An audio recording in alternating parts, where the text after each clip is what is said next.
মুড়ি ভার্সেস ভাত। তো আমি হলাম মুড়ি আর তুই কে?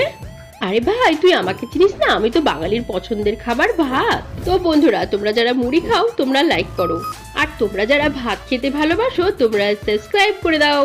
তাহলে আজকে দেখা যাক কার ফ্যান সবচেয়ে বেশি আছে। আচ্ছা, তো আমাকে চালকে ভেজে পাওয়া যায়, আর আমাকে চালকে সিদ্ধ করে পাওয়া যায়। আমার ইংরেজি নাম পাফড রাইস, আর তোর ইংরেজি নাম কি? আর আমার ইংরেজি নাম বয়েলড রাইস।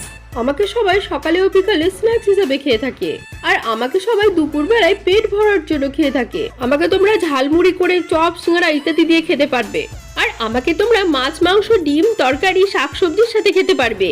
আমাকে খেলে তোমরা ভিটামিন ডি, খনিজ লবণ ও নিয়াসিন পাবে। বাট আমাকে খেলে তোমরা প্রচুর ভিটামিন পাবে, যেমন ভিটামিন বি1, বি2, বি6, ই, কে, থায়ামিন, নিয়াসিন, এছাড়াও প্রচুর পরিমাণে ম্যাঙ্গানিজ, ফসফরাস, ম্যাগনেসিয়াম ইত্যাদি। আচ্ছা, আমাকে চিবিয়ে খেলে তোমাদের দাঁত ও মাড়ি ভালো থাকবে ও হার্ট অ্যাটাকের ঝুঁকি কমবে। আচ্ছা, তো আমাকে খেলে আমার মধ্যে থাকা কার্বোহাইড্রেট ত্বক ও চুলের লাবণ্য ধরে রাখতে সাহায্য করে। তাছাড়া ভাতে থাকা ম্যাঙ্গানিজ, আয়রন, ভিটামিন বি স্নায়ুতন্ত্রকে ভালো রাখে। তাছাড়াও ভাতে থাকা ফাইবার মানুষের হজম ক্রিয়াকে সহজ করে। বাই দ্য ওয়ে গাইস, এই দুটি খাবারের মধ্যে তোমার কোনটি পছন্দের, ভাত নাকি মুড়ি, সেটি কমেন্টে জানাও।